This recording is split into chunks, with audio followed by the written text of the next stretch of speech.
I think it's a good idea for everybody to join in. All the folks in the opposition party, if there's still any, and stand by the people who have been pushing for the electoral reform. If it goes through, it's going to favor everybody. Maybe not the corrupt politicians or the crook politicians, but it's going to favor a lot of Nigerians, and the Nigerian people would know that, hey, we're truly voting for those people, and the people in power are not just selecting who is representing the people. The people at the grassroots are the ones voting and dictating who their leaders are going to be, which is a good thing. I think it's a very good place to start, demanding that the National Assembly do what Nigerians want them to do. We literally pay their salary. We literally take care of everything from their salary to their allowance to they live off of Nigerian people. So I think it's right for them to, to listen to Nigerians and do what the employers are demanding them to do. I have never seen a situation where an employer, is asking an employee to do something, and an employee said, no, I'm not going to do it. It does mean one thing and one thing only, is either you do it or you face the door.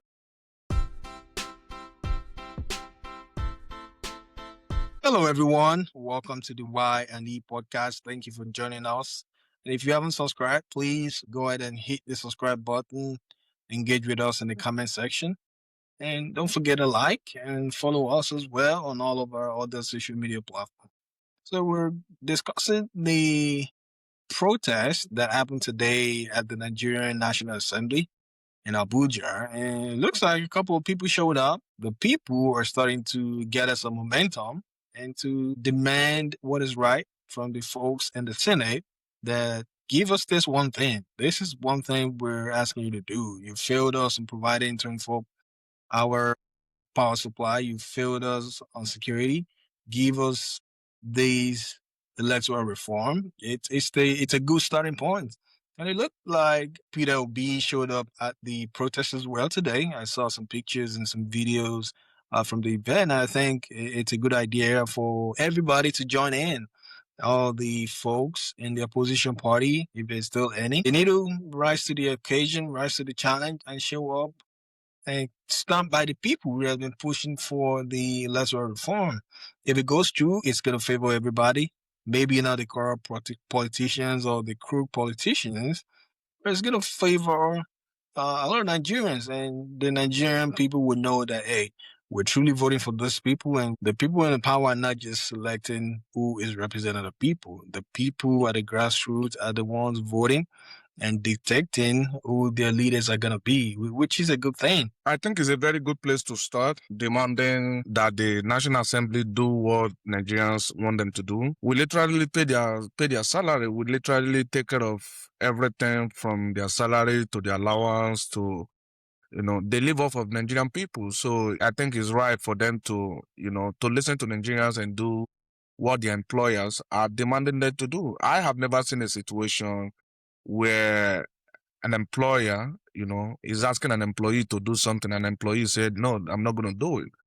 It does mean one thing and one thing only, is either you do it or you face the door. In fact, just you saying you don't want to do it and you come back and say you want to do it, it will still get you fired, because there is no space for pushback for saying that you don't want to do what you were hired to do. So I think it's akin to the situation we find ourselves. The National Assembly, as a matter of fact, needs to do what the employer is asking them to do. They need to listen.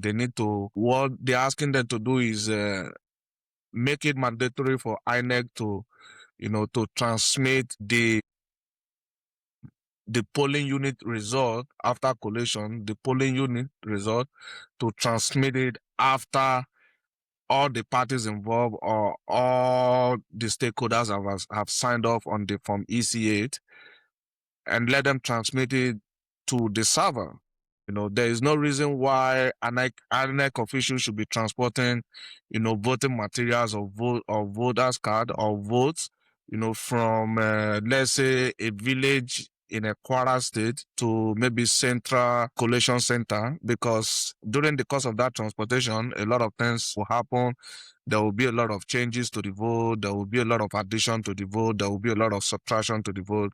So in order to avoid all of that stuff, I think it makes sense. In fact, I think I saw one, I can't remember his name, but one, I think a member of a National Assembly that is saying that Nigeria is not ready for electronic transmission of result, that we are not ready. Basically, he's saying that we don't have the infrastructure. So, and I think that is very disingenuous from that man. This is 2026. This is not year 2000. A lot is happening.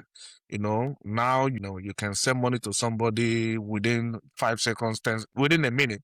Let me say within a minute, the person have received the money. So, and that is within Nigeria. So if that is happening in Nigeria, I do not really see why we cannot transmit election results in real time. And I know that the National Assembly, all the stakeholders, the presidency, everybody that is in position of elected position, want to preserve themselves, want to make sure that they retain their seats, by cheating. But you cannot cheat your way into power. If you do that, there is no legitimacy. You will lose legitimacy. There will not be legitimacy, to your position. And you get that legitimacy from the people, by the people voting for you and then saying, we want you to go and represent us. That's the legitimacy. It's not about rigging yourself to the position. That is not legitimacy that you want. I think they should listen. And I really do not have hope in them. This is the same playbook, the same thing that played out in 2022. It is very, very difficult for incumbent to sign, electoral reforms, especially the ones that will be detrimental to their, future. It is very difficult. They only do it on their way out. But why they are there and they are seeking to benefit from that electoral reform is almost impossible to do that. And we saw Buhari do it. Buhari, dragged his feet, took him forever to do it, correcting spellings and all of that stuff. And at the end of the day, he did not do it. And he finally did it in 2022 when he knew that he wasn't going to partake in that election. So it's usually like that. I think it was only Goodluck Jonathan that was naive, that signed off on electoral reform. And maybe due to his love for Nigeria, or maybe politically. So we'll see how it goes. But I wish they would just listen to Nigerian people. Yeah, it makes sense. And I don't really understand why the people in the Senate are pushing back on what the Nigerians want. Akpabio looks like he's not supporting the effort, but his job is to just preside over everything and make sure that whatever the people want get passed. But unfortunately, maybe due to whatever ulterior motive that they have, they believe they don't have the numbers to win if they were to play in a level playing field. That we all know that a lot of people are struggling out there. We see that a lot of people are not able to eat 3 square meals a day. And it is because the government has failed in their job. They've failed the people. They've failed to provide enabling environment for businesses to thrive. Businesses are the ones that are going to provide jobs. Governments do not provide jobs. They just provide enabling environment to make businesses work. Imagine if we have 24/7 power supply in Nigeria and nobody is having to purchase fuel or diesel to fuel their generator and run business. Things will be a tad bit cheaper, right? And people will have time to really think and chart a path for themselves if they want to invest in business, if they want to, trade or do whatever business they want to do. Because of the lack of power supply, people are not able to be productive.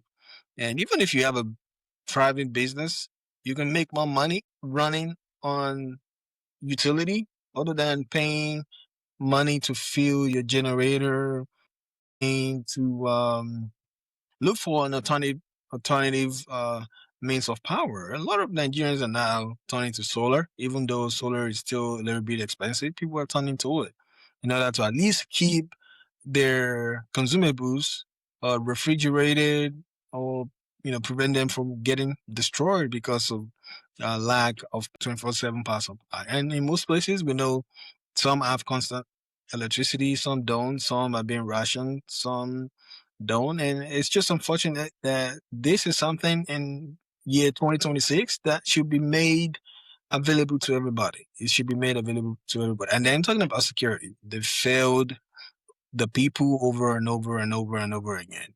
And they don't have the numbers, so that's why they're afraid. Just hope that they will truly listen, and they still have a little bit of time to fix it. If they can fix the economy, if they can make sure to get Nigeria back on the right track, maybe they'll get a vote from the people. And again, I'm sure there are sets of people that will take inducement in order to vote for them in the next general election. We have a lot of people that are truly, truly hungry, and any inducement will help them, right? I'm not going to say they shouldn't take it. They should definitely take it. Take it, take care of yourself. If you don't take it, other people will take it. And then you're going to be, you know, left with nothing. So take it, take care of yourself. But please make sure in 2027, you vote your conscience. You vote for whoever you think will be the right person for the job. Yeah, I mean, as much as we want to call out the National Assembly for failing to pass what the Nigerian people are asking them to pass, on the other hand, Nigerians are not sent either. Nigerian voters are not sent either. We see a lot of them how, in fact, the election that happened in Anambra State governorship election, we saw people selling their vote for gala and the malt and a can of malt. So, and you can't demand good leadership or good governance from these people after you don't sold your vote to them. You forfeit that right to criticize them or to ask them what to do.